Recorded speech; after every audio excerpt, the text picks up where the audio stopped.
Di sebuah hutan yang rimbun, hiduplah seekor kancil yang terkenal akan kecerdikannya. Si kancil selalu bisa menemukan cara untuk mendapatkan apa yang diinginkannya, meskipun harus melalui cara yang licik. Suatu hari, si kancil merasa sangat lapar. Dia berjalan-jalan di sekitar hutan, mencari sesuatu yang bisa dimakan. Tiba-tiba, hidungnya menangkap aroma segar timun yang menggoda. Si kancil mengendus-endus dan mengikuti aroma itu. Tak lama kemudian, dia sampai di sebuah kebun timun yang luas dan subur. Timun-timun itu terlihat segar dan ranum, menggoda siapapun yang melihatnya. Si kancil langsung tergiur. Namun, dia tahu bahwa kebun itu dijaga oleh seorang petani yang sangat protektif. Dengan licik, si kancil mulai merencanakan caranya untuk mencuri timun. Dia mengamati kebun itu dari balik semak-semak dan melihat bahwa sang petani sedang sibuk bekerja di sisi lain kebun. Ini adalah kesempatan emas. Si kancil pun merangkak pelan-pelan mendekati kebun. Dia memilih beberapa timun yang paling besar dan segar, lalu dengan cepat memetiknya. Setelah mendapatkan beberapa timun, si kancil bergegas pergi, hati-hati agar tidak membuat suara yang bisa menarik perhatian sang petani. Namun, petani itu ternyata lebih cerdik dari yang si kancil kira. Dia sudah curiga bahwa ada yang mencuri timunnya karena beberapa kali dia menemukan timun hilang dari kebunnya. Kali ini, dia sudah menyiapkan jebakan. Di tengah kebun,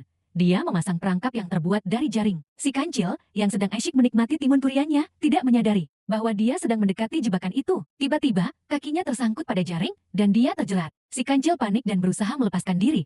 Tetapi semakin dia bergerak, semakin erat jaring itu melilit tubuhnya. Sang petani mendengar suara keributan dan segera mendatangi sumber suara itu. Dia terkejut melihat si kancil terjerat di jaringnya. "Aha, akhirnya kau kutangkap, pencuri kecil," kata sang petani sambil mengangkat si kancil. Si kancil, yang tidak ingin berakhir menjadi santapan sang petani, segera menggunakan akalnya. "Tuan petani, maafkan saya hanya mengambil beberapa timun karena saya sangat lapar. Tapi, saya bisa membayarnya dengan cara lain. Saya tahu di mana ada ladang jagung yang lebih besar dan lebih subur dari kebun ini. Jika tuan melepaskan saya akan menunjukkan di mana ladang itu," bujuk si kancil dengan suara memelas. Sang petani terpikir-pikir. Dia memang sedang mencari lahan baru untuk bercocok tanam. Akhirnya, dia setuju untuk melepaskan si kancil dengan syarat si kancil harus menunjukkannya ladang jagung itu. Si kancil pun dibebaskan. Setelah bebas, si kancil segera berlari ke dalam hutan. Dia tidak berniat menunjukkan ladang jagung yang dijanjikannya. Dia hanya menggunakan akalnya untuk menyelamatkan diri. Sang petani pun menunggu dan menunggu. Tetapi, si kancil tidak pernah kembali.